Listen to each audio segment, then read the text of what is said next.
Hey there everyone, it is March 1st, and after the short month, it is time for my February collection update video. We got Crystal here again, like last month.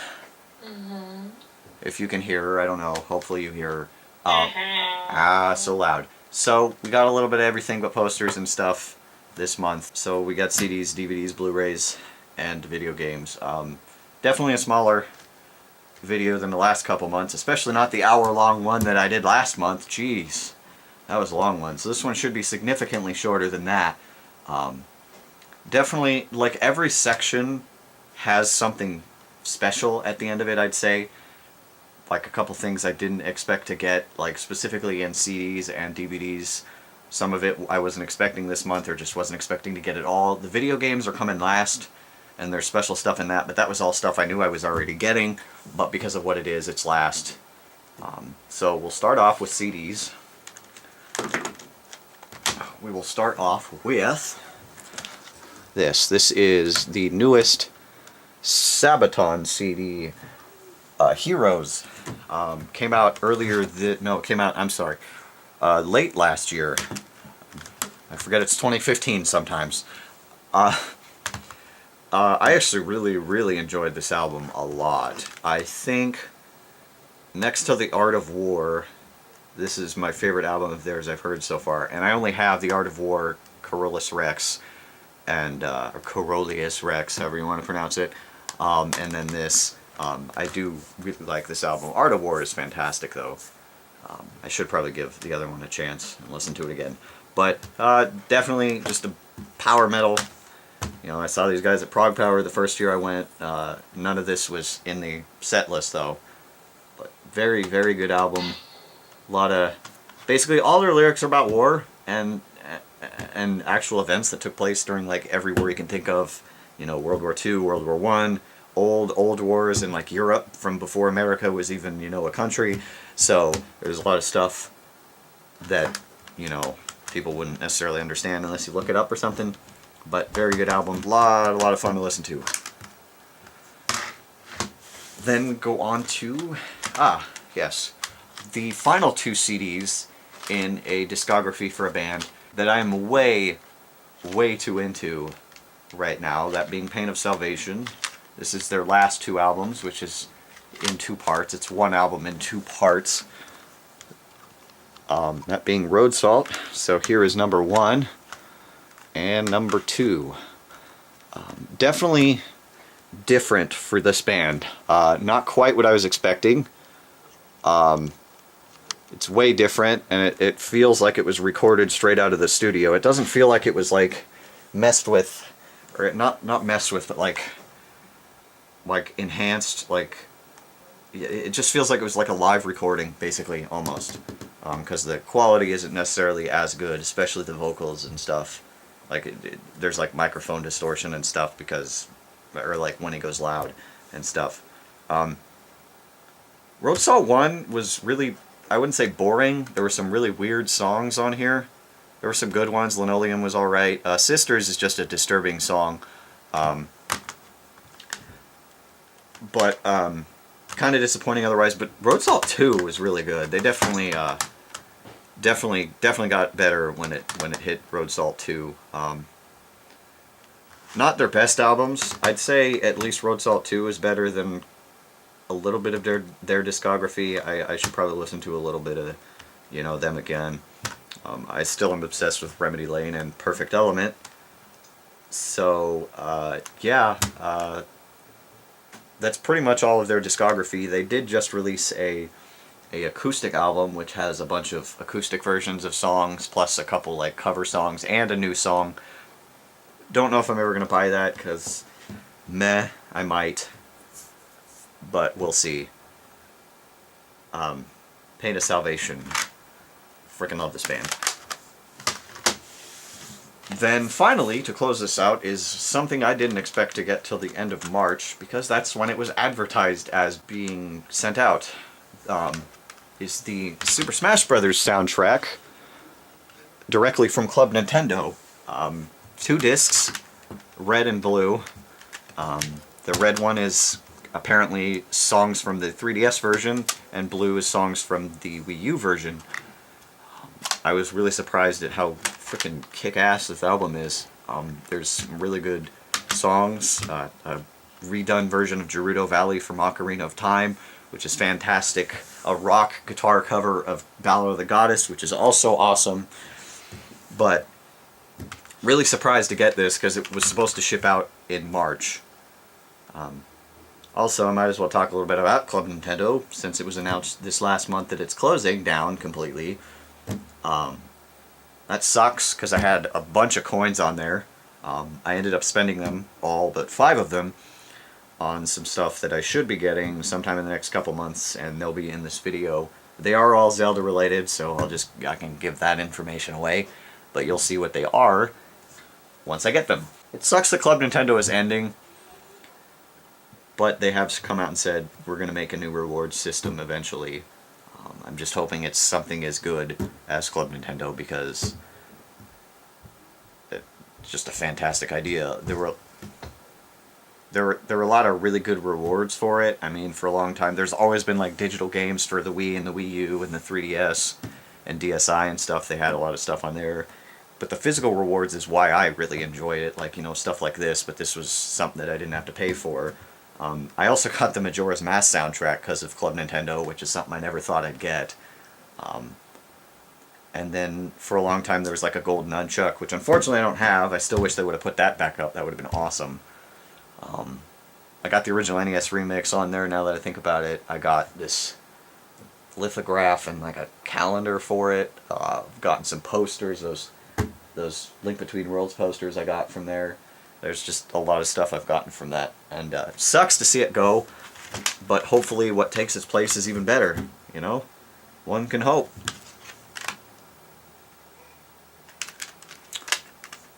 But that is it for the CDs. We then go on to DVDs and Blu-rays. There are, well, 2 DVDs, 2 Blu-rays, and then a DVD box set thing, and that'll be last. So we will start off with one of the greatest things to ever come out of the internet, in my opinion. That being the Angry Video Game Nerd. This is Volume 8 of his DVD thing that he does every year. I have all of them. I'm actually rewatching a lot of it because I don't know, I watched this and then I felt like watching him again. So for the past like week, almost 2 weeks, I've been watching his older stuff. I started from the beginning, but I absolutely love this cover. It's Big Rigs, Your Winner, driving around in fucking trucks. Crystal. Great. No. Do the voice. Do the Big Rigs voice. Big Rigs. Okay. So this DVD has the his episode dedicated to games about himself, AVGN games. Both parts of the Christmas video, the wish list from last year, which is fantastic. Big Rigs, Desert Bus, and Beetlejuice, Beetlejuice, Beetlejuice. And then you got like outtakes, some stuff from Mike, some panels, commentary of the year, and it's a pretty short one. It's about as short as the 7th one, Volume 7, and 6. No, 6 is a little bit more, but this one's pretty short, not a lot, but still really cool to have this. And you know, it's a really cool DVD actually. But he's gonna take you back to the past. That sounds about right. But James Rolfe is awesome. That's all I have to say. Excuse me. Then we have my usual Robin Williams-ness. I realized that I had been really not buying enough Robin Williams lately, so I kind of caught up and actually bought 3. I have two Blu-rays and a DVD.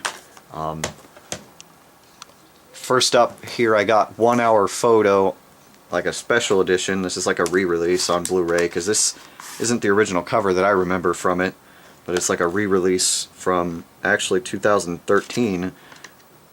I haven't seen this movie yet. The first 2 here I haven't seen, unfortunately. I'm going to watch them very soon, though. the other one, which is one he's not even a main character and he's kind of a supporting character, Fern Gully: The Last Rainforest. Another movie I haven't seen. Tim Curry, though, is also in it, so that'll be interesting. And then one of his stand-up specials, I've been told a bunch of times to go watch this, and I did actually watch this one. This is live on Broadway. This is fantastic. Had me laughing my ass off. It was great. I don't even... He's a potty mouth, but it's such a great stand-up. I watched his newer one, the Weapons of Mass Destruction, or whatever it's called. I watched that one a couple years ago, and it wasn't that entertaining, except the very ending. I need to watch it again. Definitely, I'll buy it. But hey, I got these off the list, so now the list has gotten significantly smaller. And yeah, of course, more Robin Williams to come. Can't wait to watch Fern Gully and 1 Hour Photo, though. And if you like Robin Williams and you like stand-up, or either or, you know, you just check this shit out, because it's fantastic. Also, I can't wait to watch 1 Hour Photo, because I've heard it's creepy as hell. So, yes, Robin Williams. Then That movie sounds familiar. 1 Hour Photo. Better be. No. So, then we go on to the DVD box set. This is something that I kind of spur of the moment bought, because I didn't expect it to be, you know, when I looked it up, I'm like, this isn't going to be cheap at all, because it's so hard to find and stuff. And I found it for really cheap, and I'm like, I have to buy this. I need to. I need to have something of them live, seeing as the DVD of me seeing them in Atlanta, well, it's probably never going to get released, because they don't plan to release it, even though it was recorded, and it's Remedy Lane, and I would kill to see that again. But this is the Pain of Salvation live DVD. This is the live, DVD. It is ending themes. Here, if you look at the box here, on the 2 deaths of Pain of Salvation. Basically, the 2 deaths of Pain of Salvation, I believe, is a reference to when their keyboardist and their drummer left. Their original drummer and keyboardist left. Actually, no. Drummer and keyboardist, and then the guitarist eventually left, which is... No, bassist. Bassist and drummer. I'm sorry, but everybody ended up leaving, and it's not even the same band anymore now, but who cares? But this literally, when I looked at this box set, I said, this reminds me of Monty Python, because first of all, it's first and second season. Entropia Productions rather proudly present, and it has all the people in the band, in the groundbreaking series that won something twice. And then, like, reviews, the actors are very convincing. It's like seeing Pain of Salvation come back to life again. I haven't seen such a delicate portrayal since Val Kilmer played Jim Morrison. It's the hair of a new generation. I don't know why, because it's very different, but that's what the new generation keeps telling me. But then again, they liked Pepsi too. The first ever DVD with a built-in hell. What? And then there's like crossed out stuff. So they made it look like a TV show, but it turned out to be just a live show and a documentary. I want my money back. Oh, it's actually saying what it is.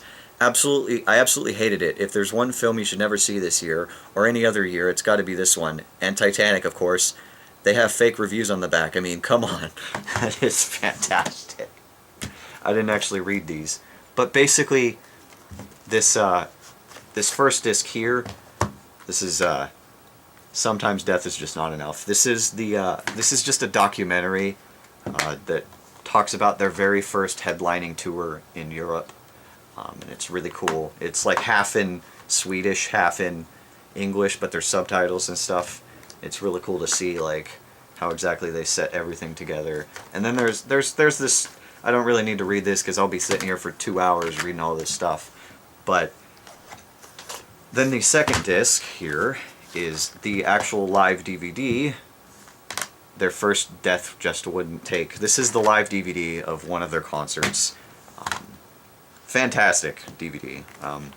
The set list is kind of for me because it doesn't have enough from Perfect Element and Perfect Element and Remedy Lane, but still, what do you do? And then this is the second death of Pain of Salvation, the seeing impaired version. So basically the documentary is the first death, and the DVD is the second death of Pain of Salvation. what this is the second death for the seeing impaired, which means it's the CDs. It's 2 CDs, so it's basically the live show in CD format. So I have the CDs as well. And then there is a little book here at the end, which is the addendum, and it's just some pictures of the band and stuff, really cool pictures and credits and whatnot. And I really enjoyed the DVD. Basically, the cool thing about the second disc is there is a quiz to unlock all the special features, and in order to know all the answers to the quiz, you have to watch you actually have to watch the documentary and read this book. And there's a bunch of really stupid questions like, blah blah blah, who's the negative cutter for the DVD? But the set list for... I want to talk about the set list because why not? The set list for the second disc here starts off with stuff from Scarsick, Scarsick in America, and then it goes into Entropia with Night Mist and exclamation mark forward. And then 2 from 1 Hour by the Concrete Lake, which Daniel apparently doesn't really like, but they did Handful of Nothing and New Year's Eve. Then Ashes off of Perfect Element and Undertow off of Remedy Lane. And then Brickworks 1 through 4, or Brickworks 1 parts 2 through 4, which is actually off their acoustic live CD 12 to 5, which I want to try to find because it's really good as well. Then Chainsling off of Remedy Lane. This is Diffidentia Breaking the Core off of B, actually, which is an interesting album. Flame to the Moth and Disco Queen, Crystal, off of Scarsick. Let's disco! Okay. And then their cover of Hallelujah, which is one of the best covers I've ever heard. That is... if I can suggest one thing from this, if you want to hear a really weird song, Disco Queen, but Hallelujah is amazing. And then Crib Caged, which is one of my favorite songs of theirs, period, off of Scarsick. And then they close it with Used off of Perfect Element. But pretty good set list, because it's got some songs I enjoy, and then I saw Hallelujah, and I'm like, this just makes this absolutely fantastic. But it's alright. It's a really good... It's cool to have this. Unfortunately, the DVDs are only in region... They're region locked. So technically this is a European disc. So it will not play on my DVD player. I watched it on my computer. So if you end up getting a region locked disc from another country, just use your computer, because they aren't region specific. So you can actually watch like European and Japanese DVDs and stuff on your computer, which is really nice. Really good to have this, though. I am so... Oh, when I got this, I was so happy. I spent an entire day watching these, and Crystal got mad at me. It was fantastic. I wasn't mad. I feel like she got upset because we were going to do something, if I remember right. I don't remember. Oh yeah, we were gonna do something, and you're just like, but I want to watch this. Yeah. Being such a good I wasn't boyfriend. mad. I was just like, okay. But, okay. We'll close this video out with some video games. Pretty small little section here, but we'll start off with something I just bought because my coworker Ryan wanted me to buy it, and sometimes we just go to GameStop and buy the same game so we can play together. Last time that happened, we got All Pro Football 2K9, and that game is shit, but hopefully this game isn't shit. This is, let's zoom out, that's way zoomed in. This is Anarchy Reigns for PS3. It's by Platinum Games, people who made Bayonetta and Mad World. So I have pretty good hopes for it. I've heard it's alright. It's kind of a... It seems like kind of a... There's a story, but it seems like kind of a... I want to say like... I don't know. It's like a... I feel like it's like TF2 maybe? Except like one person and not in teams, but like that kind of game. Like a... Oh my god, what do you call it? I don't know. But it looks interesting, and the characters look interesting, so I will play it, and I'll probably play it with my coworker eventually. Anarchy Reigns. Never even heard of the game before in my life. But hey, it was really cheap, so I picked it up. Why not? Okay. I've never heard of it either. course not. Then I got 2 amiibos. Hooray. So, Yay! 2 amiibos to never get out of the box. First up, I got Sheik. Oh, not yay. I got Sheik. And I got Toon Link. Really happy to have, I'm really happy to have gotten these. All that's left is Ganondorf, and I have all the Zelda ones. I kind of want to get Lucario. That is a Best Buy exclusive, and it's out. But it's so hard to find amiibos because of the shortage and the port thing, the port strike crap. So, but yeah, I will say right now that this Link, the Toon Link one, is the best looking one I've seen. It looks perfect. That looks absolutely fantastic. Sheik one isn't as good a quality, but whatever. It's cool. It's still nice to have. I'm still trying to find also another regular Link one so I could get the spinner in Hyrule Warriors. And then I'm looking for other stuff. Other ones, there's other ones that are coming out eventually that I will get, but, Toon Link and Sheik. How do you go wrong? Toon Link and Sheik, man. Yeah. Then we will close this video out with more Zelda. I was so happy when they announced this game, Majora's Mask 3D. I haven't touched it yet because I'm actually playing Skyward Sword right now and I want to beat that. Then I'm going to boot this game up and finally beat Majora's Mask. I'm embarrassed to admit that, one of the most famous Zelda games I haven't beaten. I haven't beaten Link to the Past either, and that's more embarrassing. But I want to beat Skyward Sword. Yeah, it is. To call myself a Zelda fan and half the more popular games I haven't beaten. But, I see what you mean. Yeah. Majora's Mask, I'm so excited for this game. Because I got, over halfway into the was it the N64 cart, or was it the version on the collector's edition on Game Gear? I can't remember, but it was a long time ago. I know I beat at least 2 temples. I can't quite remember where I got to. It's been a long time. But I cannot wait to play this, because once they announced this, I was the happiest man on the planet. Because they did Ocarina 3D. Everybody's like, Majora's Mask, Majora's Mask, Majora's Mask. It was just as crazy people wanting it as when after X and Y for Pokemon X and Y came out, everybody's like, oh, they're gonna do the Hoenn remakes now. There's all these signs pointing it, and the internet went. But for years after Ocarina of Time 3D came out, they were like, Majora's Mask, Majora's Mask, Majora's Mask. And then Nintendo came out and said, you know what, we hear you, but we want to do something with A Link to the Past first. So they put out A Link Between Worlds, which was the sequel-ish thing. And then they're like 3 months before this game came out, they're like, hey, guess what? We're doing Majora's Mask 3D, and it's come out in 3 months. And everybody's like, what? That's quick. So yeah. Majora's Mask 3. Cannot wait to play this. Zelda, Zelda, Zelda, Zelda. It's gonna be fun. So much fun. But that is it for my February collection update video. I'll be back next month for March, because there's some stuff coming out. Couple of controllers related to those Mario ones. There's more of them coming out. Let's see. I will get more Robin Williams stuff, maybe some CDs, but that's it. I expect next month's to be smaller than this month's, because I'm going to Seattle and I'm trying to save a bunch of money for that. So April's collection update in 2 months will be gigantic. So it's gonna be 60 years long. No, but yeah. Until next month, I will be back later.